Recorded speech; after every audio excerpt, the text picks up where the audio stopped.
माई चढ़ाते नवरातर घरवा आवेली, खबर जनावेली न।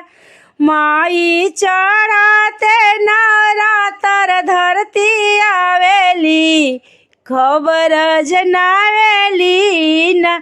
माई जब जब धरती पायावेली, गलिया में खबर जनावेली न।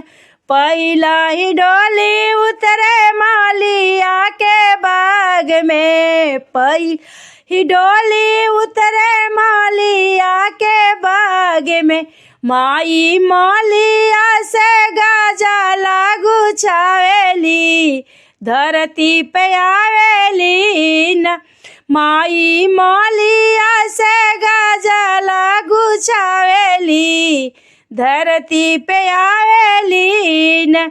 दूसरा ही डोली उतरे कुआं ना जगत पे, दूसरा ही डोली उतरे कुआं ना जगत पे।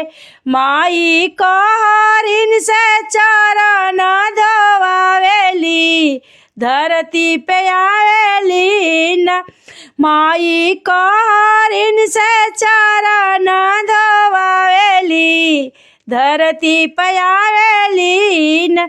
तीसरा ही डोली उतरे कोहरा के द्वार पे, तीसरा डोली उतरे कोहरा के द्वार पे। माई कोहरा से कलशा गढ़वावेली, धरती पे आवेली। माई कोहरा से कलशा गढ़वावेली, धरती पे आवेली न। माई जब जब धरती पे आवेली, गली गली खबर जनावेली न। माई जब जब धरती पे आवेली, गलिया में खबर जनावेली न।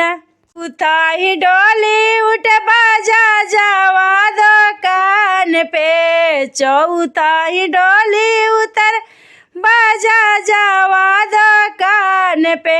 माई बाजा जावा से गोटा लगावेली, धरती पे आवेली न। माई बाजा जावा से चुनिया ओढ़ावेली, धरती पे आवेली न। माई जब जब धरती पे आवेली, खबर जनावेली न। पांचवा ही डोली उठे भगता के द्वार पे, पांचवा ही डोली उतरे भगतन के द्वार पे। माई भगतन से भोग लगावेली, धरती पे आवेली न। माई भगतन से भोग लगावेली, धरती पे आवेली न। सातवां ही डोली उतरे ब्राह्मण के द्वार पे, सातवां ही डोली रुके ब्राह्मण के द्वार पे। माई ब्राह्मण से पूजा पाठ करवावेली, धरती पे आवेली न। माई ब्राह्मण से हवन करावेली, धरती पे आवेली न। आठवां जी डोली उतरे हारा घर सिवान में, आठवां ही डोली उतरे हारा घर सिवान में। माई भगतन से जयकारा लगावेली, धरती पे आवेली न।